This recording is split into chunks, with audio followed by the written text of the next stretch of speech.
This is the first time I'm like, yo, it's type nip in here. It's quite nippy in here. Want to hear my song? Yeah.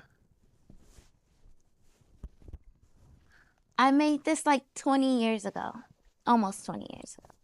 It's me and my friend Malcolm. We're singing Because We Love the Lord, and it was for my a class project. It was like my first class project. Yo, did you hear what I was listening to in the back or something? Huh? Did you hear what I was listening to in the back? No.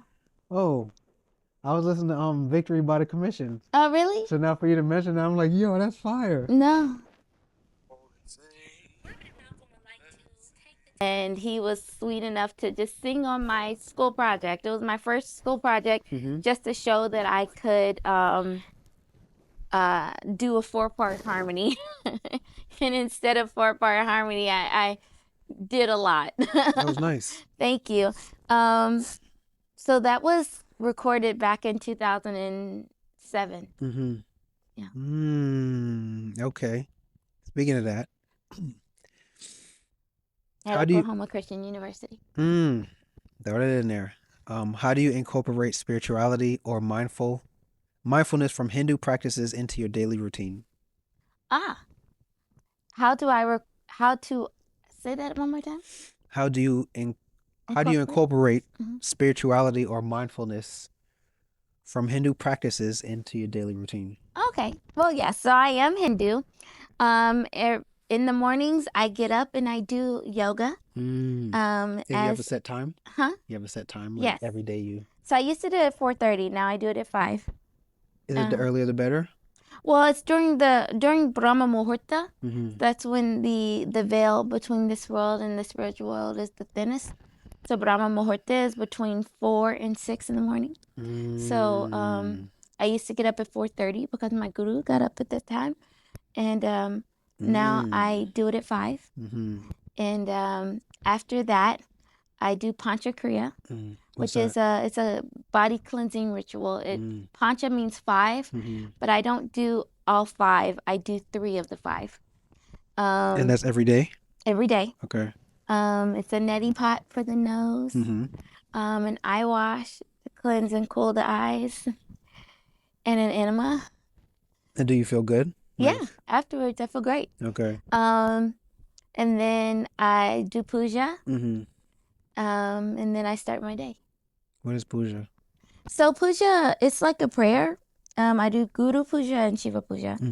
So I chant the Mahavakya, Om Nityananda Paramashivoham. Om is the sound of God. Nityananda means the eternal bliss.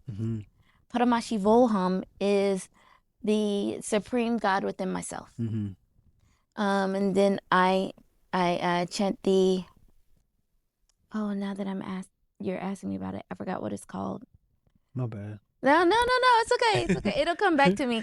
But so I chant Nityanandam Paramasukaram Kevalam Jnanamurtim Dvandvatitam Gaganasajasham Tattvamasya Dilasham Ekam Nityam Vimalamachalam Sarvati Sakshi Bhutam Bhavatitam Trigunaritam Satgurutam Namami. And then I go from there. Yeah. So with puja, I have my various deities that I pray to lined up. And then I have the padukas, which are like sandals, God's sandals, so that you're worshiping at the feet of God.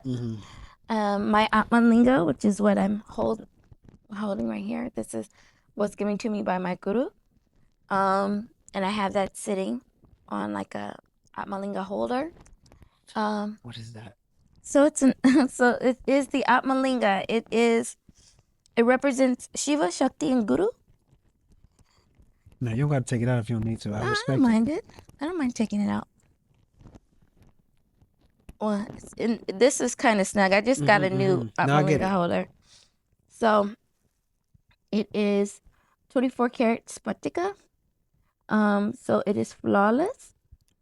The lingam represents Shiva. The Sri Yantra that you see all the marks, that represents Shakti or Parvati. And then the dot in the middle represents Guru. So it all pretty much represents the universe. Oneness. It's fire. Thanks. Where would you remember I asked you about the Rudraska beads last time? Where do you get yours from? Sure. So actually this whole thing and they have to be like blessed, or you could do it yourself. That's a good question. So these actually, this is a part of the holder that I had someone make me from California. Her name is Ama, and she's in a rock band. Shout out to Ama Perez. She's in a rock band. I forgot the name of her band, but right now she's in Japan, rocking it up. You ever been to Japan? I have not been to Japan. I've been to Canada, India, Mexico, How was your first and time in St. India? Kitts and Nevis. How was your first time in India? It was amazing. I like this. It was amazing. So I went there for a spiritual program. I was in my guru's ashram. How old So I were was in a you? monastery. How old were you? This was back in 2018. Okay, cool. So not And this was your first time going? it was my first time going to India, yes. Okay. It was my first time off the continent. Yeah. So it was fun. I was in an ashram so I lived among monks, Hindu monks. Was it different? Yeah, of course. Very full of nature. It's kind of like in a jungle. It's definitely in a small town. It's Bidadi, in Bidadi, Karnataka, in India. And these are with the monks? These are with the monks? Yes. My guru wasn't there. He had I wonder just if left. some people, not to cut you because I'm so into it. I wonder if some people wonder how do monks live. You know what I mean? I do. I'll see stuff I'm like, damn, I wonder what it's like to sometimes do that. It's a lot of service. Because I know some people find their way. So now you're just coming from everything that you've done to now, that's growth. Yeah, it's interesting because a lot of times when you think of monks, you kind of think of like what you see on TV with Buddhist monks and everything. They get up at 4 in the morning, or before 4 in the morning. They get up about 3 in the morning and take showers and everything, and then go into the main hall called the Rajya Sabha. And we all do yoga together. Well, it's separate. The men and the women are separate. So I don't know where the men go. The men go somewhere and do yoga. I get you. And the women are in the Rajya Sabha doing yoga. We did yoga, Shastamba yoga, and we also did rope yoga. So I was on the rope. What is yoga energy? Of course. What would you what's your definition of yoga? If I ask what's yoga? I know about it, but you don't know how it looks physically. You don't know probably what's the message or what's the reason that they're doing this. So it's definitely something that Lord Shiva advises to do. Lord Shiva gave it to Patanjali to in the, I believe it's in the Agamas. It's basically a way to bring body and mind together. It's a form of meditation. It's also strength and health. So all of that together. Where does the health part come in? Just because you're moving, or certain or specific positions heal or assist specific organs? Both, depending on what you're doing. My favorite thing to do is the headstands. All the headstands are my favorite. But yeah, it steadies the mind, calms the mind, focuses. When different asanas, that's like positions. Different asanas are position. You're supposed to focus on a certain thing, a certain god, a certain animal, and then a mantra is chanted while you are doing it. So all of those happen together. All of those go into your body All of those help align you with the cosmos. Is a mantra and affirmations similar, or there's a difference? There's difference. Okay. So, I mean, a mantra, well, it just depends. I mean, you can make an affirmation your mantra, you know, something that you chant over and over again that you believe in. But you can also just affirm the things that you're wanting. That's an affirmation. But in this regard, it's various mantras like I may do one asana and chant Shivo Hum, or in my inner space chant Shivo Hum, Shivo Hum while I'm doing it. Parama Shivo Hum. Like my favorite way to sit is actually like I'll this. be practicing that. I'll be like that when I'm at the house, no lie. I can sit like this all day. Wait, you go do both. How do you get to that point? You just practice. Were you always like flexible, or? I've always been flexible, but this is definitely years of practice. Yeah. So I would sit. You can sit and do this. Try to sit and do it for 2 minutes. When you master 2 minutes, see if you can hold out for 3, and then rest. Then do it again and try for 5. Is your core strong? I think so, but because now I'm thinking about like yoga positions. My legs. Yeah. These are more my legs than my core, I think. Yeah, I'm not using my core. So when you have to like sit right here, right? And you have to like stretch forward, but both legs are like to the, to the sides. My legs are out like this? Yeah. How do you strengthen this part, the lower part of like the waist part of your body? So I think it's just a matter of repetition. Or is it just like your body's tight kind of thing, or? So I think it's a matter of repetition as far as stretching goes. Like you can, as you continue to do it, you stretch a little more, you stretch a little more. Yeah. And you're comfortable like that? I could sit like this all day. I could sit like this for the whole of the show. Yo. If you want me to, I can. No, I'm just saying. Weird that I'm doing it in boots. Yeah, I want to do that, man. You can. No, I will. I will. You want me to show you how? No. Okay. I'll practice. I need to practice, like you said, repetition. Yeah. Are there themes from Hindu philosophy that inspire your performances or comedy? I actually started performing when I was a Christian. What got you into comedy? I came up in comedy, so now we talking. So when I moved to New York, I was always like I always like to make my friends laugh, but someone named Takesha Tobin, she's an entertainment lawyer. She had an idea for a show. She asked me if I would help her write it. And I said, sure, because she was like, you're funny. And so she and I started writing this pilot called Going Up, about a lawyer. And like a black lawyer in Atlanta, kind of her story. Fire. And so she and I would write it back and forth, and I had a few zingers, and she was like, man, you're really funny. And I was going through it, and I was like, yeah, I am. I've always kind of wanted to do stand-up. Yeah, word. So I decided to take a class because I was afraid of being booed. And yeah, how do you get it? So you took the class to get over that? Or how did that work? Yeah, so I took a class with Clayton Fletcher, who's a phenomenal comedian and a poker player, poker champ. He plays poker in What's the name? I gotta Vegas. look this guy up. His name is called Clayton Fletcher. Clayton Fletcher. Okay. And I started writing about my life. So I noticed here in New York, I get hit on, not so much now, but when I first moved to New York, I got hit on a lot by homeless people. And so I made a whole stand-up routine about dating in New York, and actually turns out I went out on a date with a homeless person. Why does he look familiar? And because he's very accomplished. Okay. Yeah. So yeah, I did. That was my whole shtick, was dating in New York and getting hit on by homeless men. And yeah. Damn, comedy. You have a favorite comedian?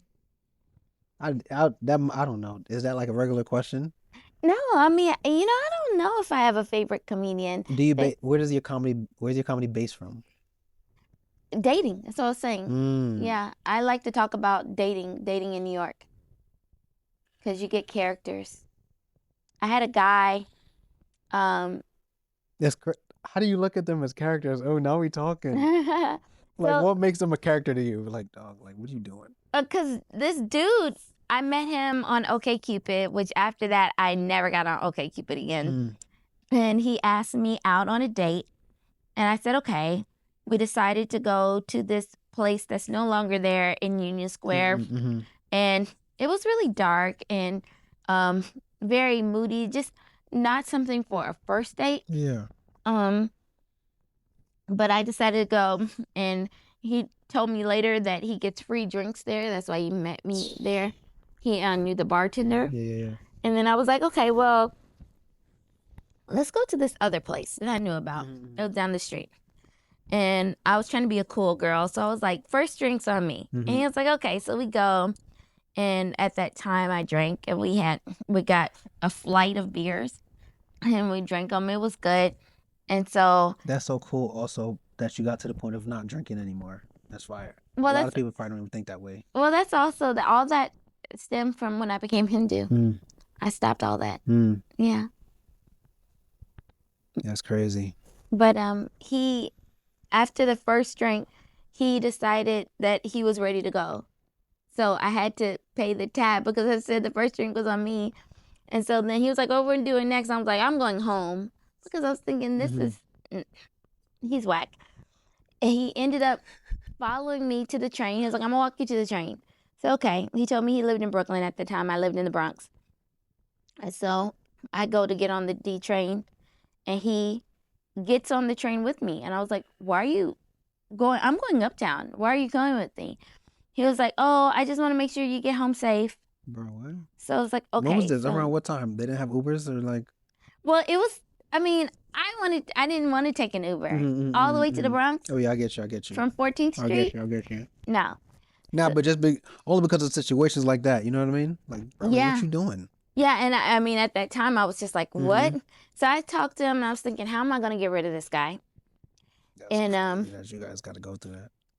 So I'm listening to him, and I realized as he's talking that he has no job, because he kept telling me he was a brand ambassador, which I've done brand ambassador work. But there were things that he said that makes me know that he really wasn't a brand ambassador. And I kept asking him questions, and it didn't work. It didn't sync up. So finally we get to my stop at Yankee Stadium. Was it like for you benefit of the doubt kind of thing? No. I was just like, well, there's so many people I can lose them. But when I got out of Yankee Stadium, it was late. And I don't really, that part of the Bronx, I didn't like going home that late. Of course. So then I was like, all right. He was like, I want to make sure you get home safe. So I thought, how can I lose this guy?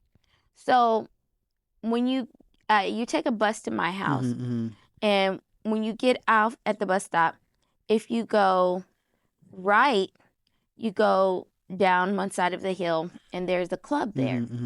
If you go left, you go down the other side of the hill, and that's where my apartment is. So I said, okay, I'll lose him in the club. You really comfortable like that? That's fine. Okay, go ahead. I can sit regular. Do you want me to sit regular? No, that's up to you. It's your comfort level. It's either way. I can sit like this either way. Okay, so you dipped on him at the club. So I take him to the club, and there's all these beautiful women there, and I'm like, wow. And I said, oh, let me go use the bathroom. I'll be right back. And I'm thinking, I'm going to ditch him in the bathroom. So I go to the bathroom, and as I'm walking past, all these women are like touching me. They're touching me. And I'm like, what is going on? And so then I'm standing in line for the bathroom, and I can still see him. And this woman comes up, and she hits on me. And I was like, oh, thank you. I'm flattered, but I'm not interested. And she was like, are you gay? And I was like, no. And she was like, why would you come to gay night if you're not gay? And I was like, oh, that's why there were so many women there. And I thought, oh, no, because I was thinking he can get lost at all these beautiful, exotic-looking women, just beautiful women. And So I go in the bathroom and I stand for a little bit, and then I come out and I don't see him. So I was like, all right, cool. I'm going to go home. I go outside and he's standing outside. He's like, did you know that it was lesbian night? And I was like, no. He was like, let's get you home. And I was like, how do I get rid of this guy? Damn, bro. So we're walking and I'm like, okay. So I was staying with a friend of mine, and the gate, I normally have to get buzzed in. That particular day, the gate was open. So we just waltzed on in. And I was like, oh my God. So finally we go in, we go up the stairs. It's the 4th floor. And we get to my door. And I'm like, I don't know how to get rid of this guy. Yeah. So then like, bro, we at the building. You could go. You could see. You clearly I'm here. Right. You ain't gotta come out. Right. Like, and I just didn't. But I was just too like, I don't know how to get rid of this guy. Because so many times I was just like, y'all got to deal with shit like that. Yeah. Now I'm a little more aggressive, but at that time I wasn't. No, for sure. And I was like, all of a sudden I could hear my friend in the apartment. He's a guy. He's a gay guy, very effeminate, but you can hear him singing. And he sounds like just a very masculine in his singing. And I said, oh my God. Yeah. I was like, I didn't think it would work out this way. Yeah. I'm telling the guy, oh my God, I didn't think it would work out this way. But I didn't tell you, but I have a boyfriend. And he was like, what? I was like, yeah, he's kind of big and he gets really jealous. And he said, say word? I was like, yeah, he likes to fight. And he was like, really? And he backs up. And he was like, oh, well, I guess I gotta go. I'll see you later. And he runs down the stairs. What are you doing, dog? Like, what? And thankfully, once he runs down the stairs, my friend hears me at the door. And he opens the door and he's like, hello. And I was like, get in. I'm gonna push him in. I push and I shut the door. That sounds like a scene, man. Yeah. That's crazy. So that's how things just happen in my life and unfold. So every person is a character. Yeah. How do you balance the playful, harmonious side of comedy with deep spiritual or philosophical insights from Hinduism?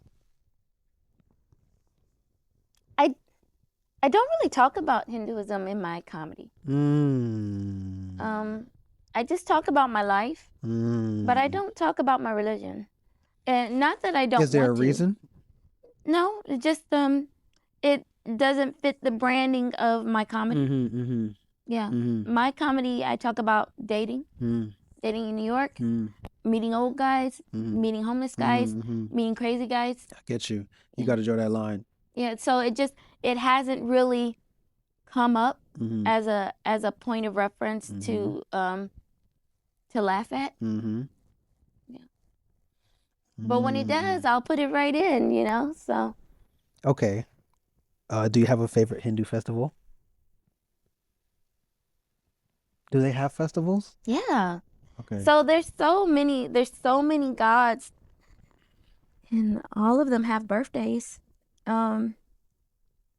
It really just depends. I think I've been getting really into Diwali, and Diwali has become a recognized holiday here in America now. Is that with the light? Yes. Okay. Hey, I'm on. They also like firecrackers. They call them crackers, which is funny because one of my friends was like, oh man, I wish I had some crackers. And I was like, I've got some in the fridge. Do you want? He was like, he wanted fireworks. Yeah. That's fire. Yeah. Oh man. What I think also Krishna's birthday. Krishna's Jayanti. That's fun too. I like going to ISKCON. They are the ones that worship Krishna the most. What are the festivals like? What are they like? No, yeah, like experiencing one. Like full of music, dancing. Is everyone food. different? Yes. Okay. You enjoy going? I do. Yes. When was the last one you've been to?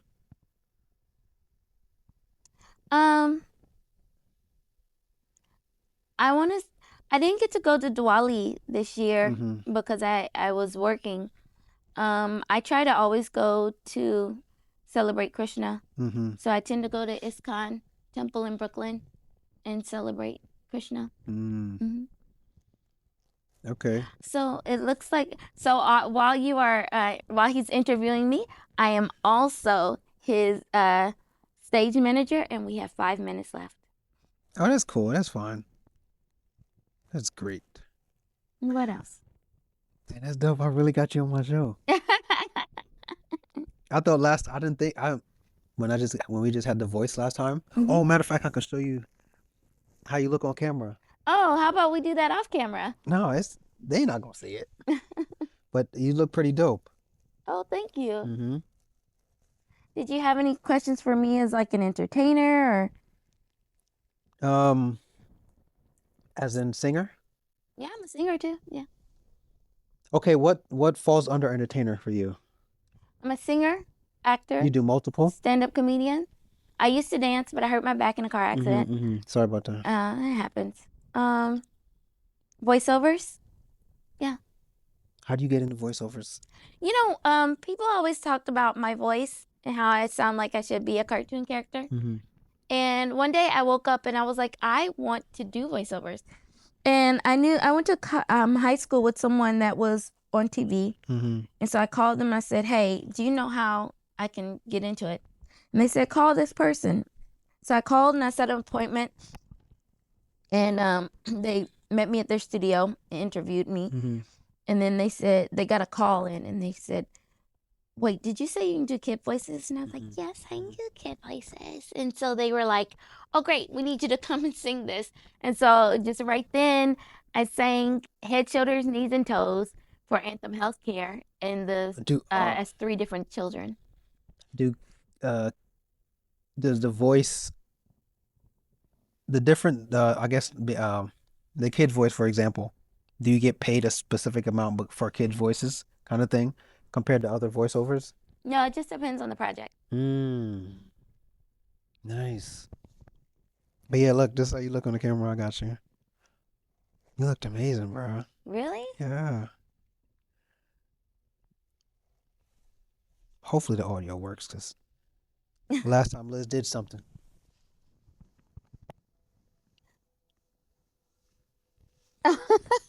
When you love your best friend while we wait. And that's all.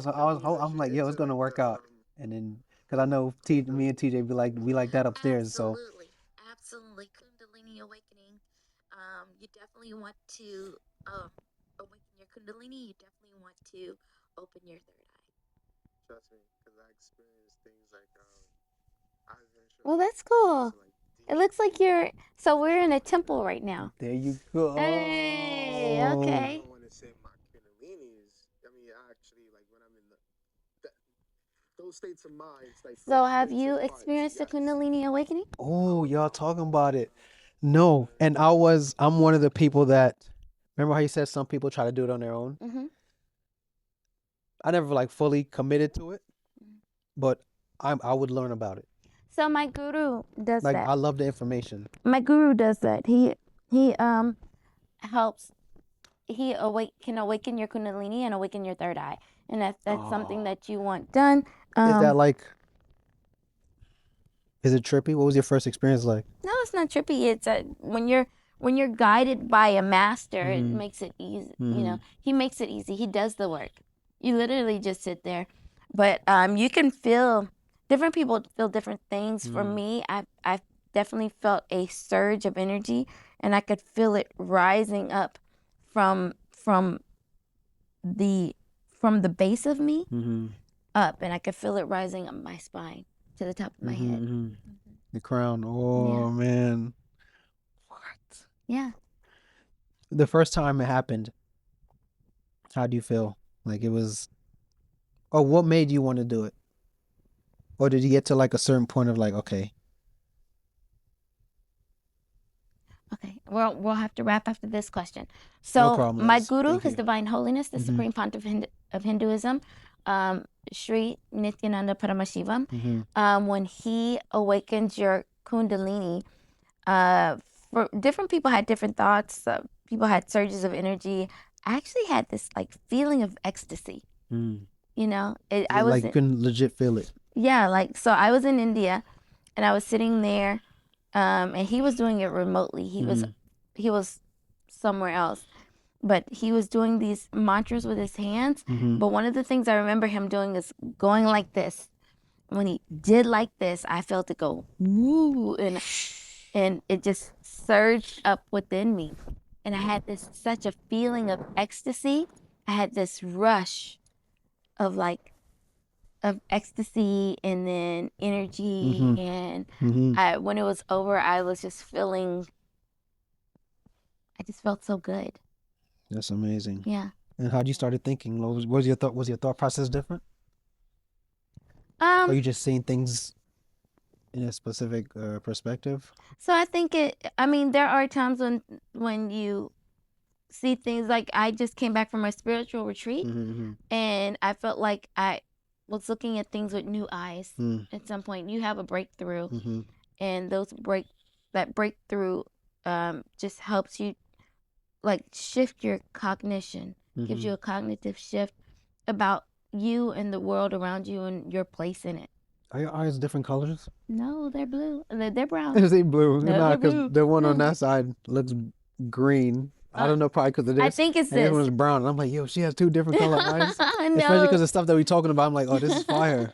I know that when the light hits my eyes, sometimes they look a lighter brown, but no, they're just brown. That's fire. Yeah. That's fire. So I believe it is time for us to wrap. Okay. Any final words? This was cool. I want to do this again. This is dope. Certainly. Thank you for having me. No, thank you. If anybody wants to know where they can find me, There you go. I like that. See? you can find me at VR Michelle on Instagram, Robin Michelle Taylor on TikTok, and on my website, therobinmichelle.net. Coming up, I have a movie that I'm working on with Mary Made Me Media called Mama. That is written and directed by Jennifer Mary Mears. She's the location scout for Law and Order and Criminal Intent, CIA. Do location scouts get paid? Yes. How does that work? How does the payment work? No, being a location scout, a location, yeah. So there's different factors within location Like you just have to scouts. choose however you see it, or they paint the picture for you and you be like, okay, find me that. So there's kind of like a meaning. What I understand it to be is kind of like a meaning, and they're in a scene. The characters are the characters that are in the scene, in the location. So here, this scene is, there's 3 characters in this scene. You, me, and this temple that we're in, right? So Jennifer would find the locations for certain things that would tell the scene, that would tell the story, that would help the story. That's what I figured. Yeah. Okay. But she would be the person to talk to about that. You should ask her to be on your show. Nah, but I think that's why I asked you, because I'm like, she knows a lot. I mean, you know what I mean? And you started going in, I'm like, okay, there you go, I'm getting my answers. But yeah, I guess since we're about to cut, but I was about to mention that, but before I don't know, there's like a lag in here. For anyone, But when I came in, my bad. Yeah, I guess you guys are talking about DMT. So my guru, His Divine Holiness, the Supreme Pontiff of Hinduism, Sri Nityananda Paramashiva, talks But what I'm about, doing now, being able to editing do wise, so I'm trying to without like the get use us to of go into the substances. temple. And also Okay. a guru that is familiar, that is trained in opening. But this looks pretty cool too. One gotta adjust it. Your kundalini. Okay, so I think we are wrapping. Okay. Okay. Because people try to do Thank it on y'all. their own. Oh yeah. What's today's show? Some spiritual things need guidance. Today's show You know, is. just like if you're in the church, you have a minister. Give me a there second, that Liz. spent time 7 in the Wonders. school to learn Okay, how what to that one? 7 Wonders. So he can give it to you. Why is there 7 wonders that they say of the world? Same way with having a I don't know. Also does the same thing. But how do you feel like? Invested, they Should I learn make it brighter? certain things and techniques. How does it look to